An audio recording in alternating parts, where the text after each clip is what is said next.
Hey, this is John Lee Dumas of EO Fire, and welcome to Master Leadership. Great leaders ask great questions, and this podcast takes you on a journey to master leadership with questions that matter to leaders who matter with your host, Lily Sanabria.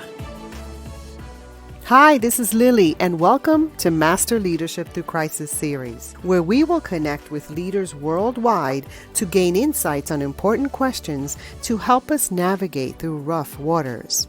If you would like to participate as a guest, or if you have a question that you would like to ask a guest, go to masterleadership.org for more information.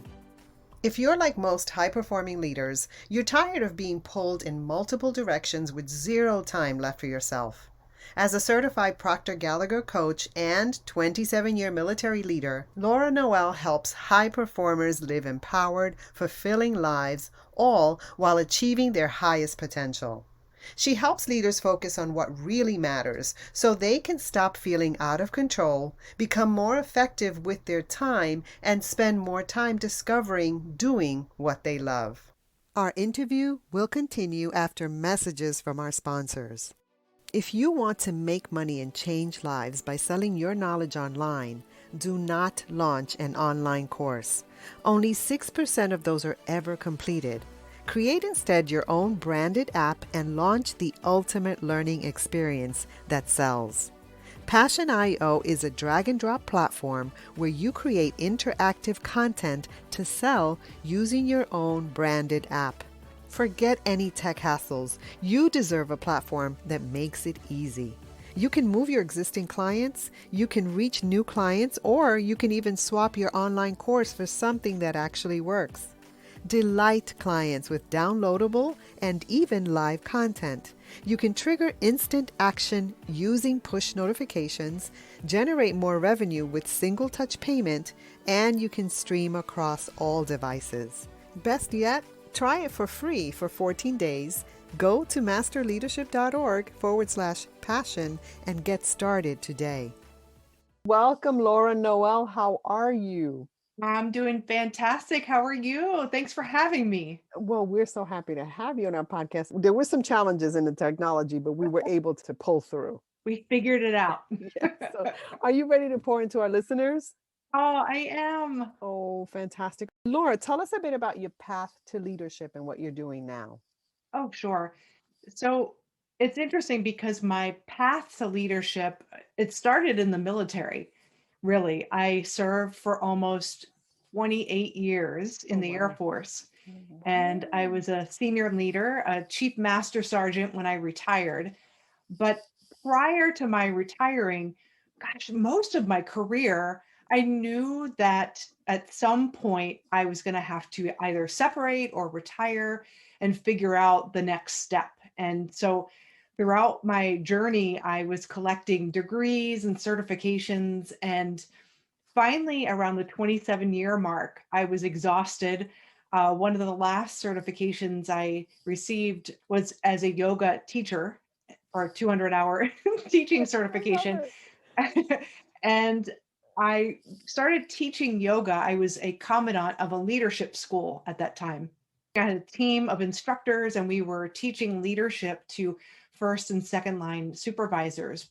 But when I got yoga teacher certified, I just started teaching in the evenings at my work center to anyone who had just wanted to do yoga. And what I noticed is that people who had suffered from PTSD or had just issues going on in their body or lack of clarity, they just started experiencing just more wellness and well-being. And I thought, my gosh, if I could bottle this up into a curriculum and teach this to military people and to corporations and the people in those corporate environments, this would be gold. And I wanted to teach it to people who maybe wouldn't ordinarily gravitate toward yoga. So when I made that decision, I didn't realize at the time I was making a decision when I put that out there and into the ether, but I went to a personal development seminar where my mentor, Bob Proctor, was speaking. And I got up in front of 400 or 500 people. I mean, I'm fine to talk and have conversations, but to stand up in front of a group like that, I mean, my heart would be pounding out of my chest. Right. But it was almost like somebody lit a fire under my tushy, and I was like, "Whoa, how do you know when you found your purpose?" And we had a conversation. I said I was collecting all these degrees and certifications, and he just said, asked me about my background, said, "Give me your contact information. I have something that I think you would be great at." I didn't know what it was, but I knew in that moment, whatever he was offering, I wanted it. I didn't know what it entailed, if there was a cost, what I Hmm. didn't care. I knew that was my path because everything he was teaching was basically what I was teaching, but it was packaged in a nice, palatable way for anyone to understand. And I love the way he explained leadership and the mind. Long story short, instead of retiring in 3 years like I had planned, Right. in 3 months, I submitted and got my retirement approved. I knew this was the path for me. And I became an entrepreneur. And within 6 months, I'd replaced my income. And I was just serving in the way that I'm serving today, just helping people lead themselves. I'm so excited because as you're talking, first of all, thank you for your service. Thank I you. think it's so badass that a woman is is high level leadership in the Air Force and that you've given so much for your country. And so I want to thank you. I wrote a whole bunch of things down. We're from two totally different disciplines. I'm in education and you're in the military. Mhm. But from the beginning, from the first time that we came on, we talked about self-image. There were a couple of things that overlap: self-image, Yeah. yoga, leadership, and PTSD. And I have to ask, why is this your passion? I know why they're my passion, and I know I had to work on self-image and love yoga because I connect to my body. Leadership is about me leading myself well so that I can help lead others. Mine came because of my past and abuse in my past, and I had to kind of filter all that. Those things we have in common, and I'm curious as to what led you to leadership and what you're doing now. I've never had this ask in this way, but I think what got me to this point now, and just got me to really take the leap, and yes, I want to teach this, I want to teach other people this, is self-abuse. Really, Mhm. when I think back on it, there was a point in my career where, I'll just give you a snapshot in Mhm. time. I got promoted to the last two echelons in the military, the top 1%, like the first time around both times. But in the midst of that, I wasn't fulfilled. I didn't feel a sense of joy, not because I didn't appreciate my career and the people in my life, because I was very grateful for that. But during this time, I was in a leadership position where my job was to take care of other people. And I was taking care of my dad, who was terminally ill. I'm an only child. I was navigating that. I was at the same time going to grad school. I was in different organizations leading those events and things of that nature. My hands were in everything. After my father passed during the snapshot in time, I ran a marathon for cancer research, never did that before. I went on to do a figure competition, and then I did the half Ironman at Kona. So a lot of different things. But when I look back, I had this insatiable desire to always achieve more, to do more, to have more, to be more. I'll study and get my master's so I won't feel stupid. I'll run this marathon for cancer because I did a horrible job caring for my dad, I thought. I'll do this figure competition and then I won't feel fat. So Mhm. I was constantly doing things to prove to myself that I was good enough, Mhm. and it was exhausting. And I remember telling a girlfriend during this time, and I wasn't even that close to her at the time. We're close now, but I kept everyone at arm's distance. And from the outside looking in, I had it going on. I was winning awards and, at the top of my game, but I was dealing with my dad. People didn't know. It Mhm. was like I wore it as a badge of honor. That's not leadership now that I Mhm. know better. But Mhm. that's what was driving me, this insatiable desire to achieve more. But I said to this friend, I was desperate to reach out to somebody Mhm. because I didn't do that. Mhm. When is it going to be enough? When am I going to be enough? I'm exhausted. That's the point where I realized I would never in my mind be enough. And so when I discovered this information that I teach now, and I was being led by my intuition to follow my curiosity, and it led me to Bob, and it led me to this work that I do. I just landed on the realization of who I am, which is so much bigger than what I do. And I just worked on my self image, had a better sense of self, love of self. I found my passion and my purpose. And I just want everyone to experience how awesome they are because it's so freeing. Hey, leaders, stay tuned for the rest of the interview following this brief message. Did you know there's an island in the Mediterranean where the cost of living is a fraction of where you live now? Where the property value is 1/3 of any other Mediterranean country? Where you can swim in the cleanest waters in Europe? Where you can enjoy 300 days per year of sunshine, eat organic food, live in one of the safest countries in the world, while being surrounded by breathtaking sea and mountain views? Welcome to North Cyprus. The amazing quality of life on the island of Cyprus has been known for many centuries. Many come to Cyprus today to invest in a booming property market. Wind Campus is a unique concept where growth-minded individuals come together to focus on optimal health, collaboration, business growth, and building a lifelong community like you've never experienced before. Investments start at $77,000, 30% down, and no interest payment plan. To learn more, schedule a discovery call at masterleadership.org/travel and learn about investing in a place where you come alive. I get your energy and I love it. Tell us about what you do and where we can connect with you. Yeah, absolutely. So I am a mindset coach. I have two aspects of my work. One is mindset coaching for leaders, and I'll typically work with C-suite people or entrepreneurs, leaders. You don't necessarily have to be an entrepreneur. You could be a leader in your life and in your organization. You're looking for the next step. So I coach people in that realm. So it's a mindset piece. We have mindset blocks that block us whenever we have our thoughts and sights set on something that's bigger and greater than what we're currently doing. We tend to hold ourselves back with those limiting beliefs. And I've navigated through some bad ones. So that's what I help people do. But I also have a consulting side of my business as well. So I work with a team and we do organizational development, process improvement, change management.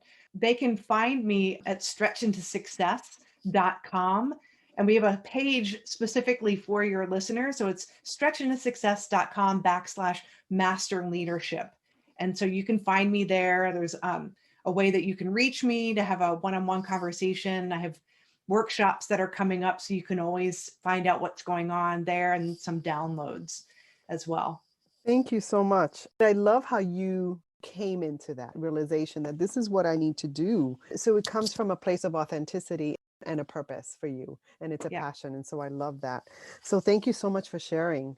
Now, we're currently in the process of recovering from the global pandemic, I hope, COVID-19, right? That's what we're hoping. How has that affected you? Because I'm used to working from home anyway, so it wasn't a big stretch for me, but I noticed that I craved connection because we're human beings. We're meant to connect with people. So when I found myself feeling a little bit down, I would force myself to reach out to people. So I made a concerted effort this entire time to connect with friends every week, if not multiple times in a week. And when things weren't shut down, and even up until this point, every week I'm going out, I'm getting out of the house and meeting somebody for coffee or for lunch to establish that connection. So for me, I see a lot of despair out there, but I think how I've been able to navigate that is through connecting with like-minded people and not getting pulled into the despair. You know, it's so easy to see the fear and the negativity out there on social media, but that is one thing that I use social media, but I will not get sucked into the drama. That takes a lot of discipline. It does take a lot of discipline. And, in the midst of it, when you feel like you're confined and locked down, even when you're used to working from home, Right. it takes even more discipline because it's easy to get pulled down that rabbit hole. I mean, I definitely got pulled off track with my fitness and, that kind of thing. But with business, I had to shift my focus. I had to pivot. Honestly, I initially was like, oh gosh, what does this mean? But then I realized people need this right now more than ever. And I also use this time to work on myself. I mean, I hired people to help me in my business. So instead of retracting, which is what we would typically do, fear-based, I leaned in. That's what I did. And that served me well. You mentioned some practices that you do that helped you through. Yes. Getting my mind right first thing in the morning, that's non-negotiable. That has to happen first. It could just be 15 minutes. I like to do extended guided meditations. So, I did get away from the extended ones initially in the pandemic, but recently have resumed. I meditate, but I listen to my intuition and gut. If I feel like just having quiet and just no guided meditation and I can just hear myself think, I honor that. So that has been key. That's non-negotiable. That's what keeps me focused on the things that are important and not focused on the things that are going to drag me down. Yeah. I love that you have a routine, but it's not rigid. You navigate based on your intuitions. That's great. Now, as a lifelong learner, what are you learning right now? Right now, I am in the midst of a doctoral program in psychology. Wait, okay, something else. Okay, so you have your yoga cert. What else do you have? Oh my gosh. Let's Okay, see. come on, tell us. Well, now mostly just degrees, but like an associates in music because I started in music when I was in the military for a while. See, marketing and business, and then arts administration, which is basically nonprofit kind of Hmm. fundraising for nonprofit. Those are the master's levels, and then of course coaching, certification, yoga. And So now you're much getting your things along the way. PhD in what? So it's a PsyD, so it's Okay. more of the practical, the clinical piece of it. It's in psychology of leadership and organizational development. It's interesting because this opportunity presented itself 4 years ago when I started getting into the coaching. And I remember talking to my coach, I'm getting out of the military, my business is starting to take off. And what do you think about me getting a doctorate? And he said, are you doing it because you want it? Or are you doing it because you think you need it? And that was a big aha for me because at that time I was still working on my self-image and that I'm not good enough. Just because we're aware of it doesn't mean that it's rectified. You have to continually work on it. And at that time, the answer in my mind was, oh, I'm doing it because I think I need it. So fast forward 4 years later, there's a program here in the psychology of leadership and getting into the neuroscience, which I'm so passionate about learning more about and bridging that gap between knowing and doing. I'm doing it because I want to. So Right. that's what I'm studying right now. It's a deep passion of mine. And so that's what I'm learning right now. Oh my goodness, we can talk forever. My passion is leadership as well.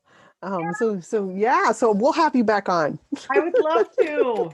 So Laura, when you think of leadership today, what most concerns you and what are you most hopeful about? I think that self-serving kind of fear-based leadership is a concern that I see out there because the focus isn't on, in those instances, on developing leaders who are leaders of self and who are thinking. Mental activity does not constitute thinking. Mhm. Fear-based knee-jerk leadership is not thinking, it's reactionary. And so when I see that, I see an upbringing of leaders that are a lot like that. So that's concerning. But I see a lot of goodness out there, and I see a lot of businesses and leaders who are leading and they are thinking because they're not allowing the circumstances to govern their decision making, but they're asking, how can I serve? And I have goosebumps just saying that right now. How can I serve? And so you see businesses out there totally changing directions in this pandemic to serve people in a different way than they've ever served before. It might not even be in the same business they were in before, Right. but they're finding a way to serve and serve their people as well. They're reinventing themselves and they're creating an amazing culture and they're creating service and impact in the world. Self-serving versus serving others. Right. Big difference. And leadership is about social emotional development, leading yourself well so that you can lead others well. And it's a hard thing to do. Leadership is hard. I was talking to someone about this. Why do I have to be the adult in this situation? And that's what leadership is. That's the price you pay. You do have to be the adult. And that's our responsibility as leaders. Okay, so you have an option now. You can either get a question from a former guest, or you can share a challenge, a struggle, a failure that you learned from. Oh, goodness. I want them all, but I'll You can um do them all. okay. All right. Well, I would say a theme when I've fallen Mhm. has been when I've not trusted myself. And I was looking outside of myself for the answer. I'm not saying that we don't get coached and we don't get mentored. We want to make sure that we're intelligent followers and following people who are doing the things that we want to do better. But sometimes we get a pull, like that inner knowingness, you should do this or go this direction. But then we trust somebody else and they're directing us, no, do this. But inside we feel that it doesn't feel right. And I've a few times have ignored that. And it's cost me money, a lot of money in my business. Mhm. But that's just feedback. And I fell forward and I Nice. learned and I got back up. And now Yeah. I'm much more grounded in my truth in that regard. John Maxwell says failure isn't failure if you learn from it, Right. right? So we have a question from a guest. Dan Polino wants to know, why do you do what you do? Why do I do what I do? I want people to experience the transformation that I experienced. It's freeing. Gosh, I'm in my 50s. I feel like I'm in my 30s, like starting my life And let me and tell a you, new you career. look like you're in your 30s. You Oh look my gosh, great. thank you. Oh, go on. I feel like I'm living life for the first time. It's new, it's exciting. I feel free. I can work from anywhere in the world. And I love sharing this mindset work with everyone because if I can do it, you can do it. And that's why I do this. It's been transformational for me. I want everyone to experience and live this way. It might not be in the same exact way because your truth is different from my truth, but to stand in it empowered, you'll never work another day in your life. And it doesn't matter whether you're an entrepreneur or you're in a job, it doesn't matter. You ooze passion and authenticity, and I love that. Okay, so as a listener of this podcast, Laura, what is a question that you would like a future leadership guest to respond to? What are you curious about? Yeah, I'm curious to know how they develop their leadership and the leaders around them. I'm always curious to know how other leaders are continually developing themselves, their leadership specifically. That's a great question. Thank you. Now, is there anything else you'd like to share with our listeners? I'm just incredibly grateful to be here. This is a lifelong journey, leadership, as you know, and it's a practice. So sometimes we have good days, sometimes not so good days, but stay with it. And I think about Wallace D. Wattles in his book, The Science of Getting Rich. He's talking about mindset and leadership. And he said, having leadership, I'm paraphrasing, over your mind is the hardest work that you will ever endure. And it's the work that most people shy away from. So, leadership of self leaves you empowered in a way that you can respond to the situations around you in the way that you want to. And when you exercise that, that's true leadership. Because if you're not doing that, it's the circumstances that are leading you. So it's becoming aware of that. And now you know, now you have a choice and you always have a choice. Just a great way to end. I want to thank you so much for adding value to me and to our listeners. It's been a great conversation. Thank you. I appreciate you so much. And I could talk with you for hours. This is great. Well, have a great day. Thank you. You too. In closing, here's a quick message. Coaching is the art of influence that underpins leadership in the 21st century. It is the very thing that can get you from being stuck to being extraordinary. So go to masterleadership.org and sign up to get a free coaching session. Until next time, continue to ignite that leader in you.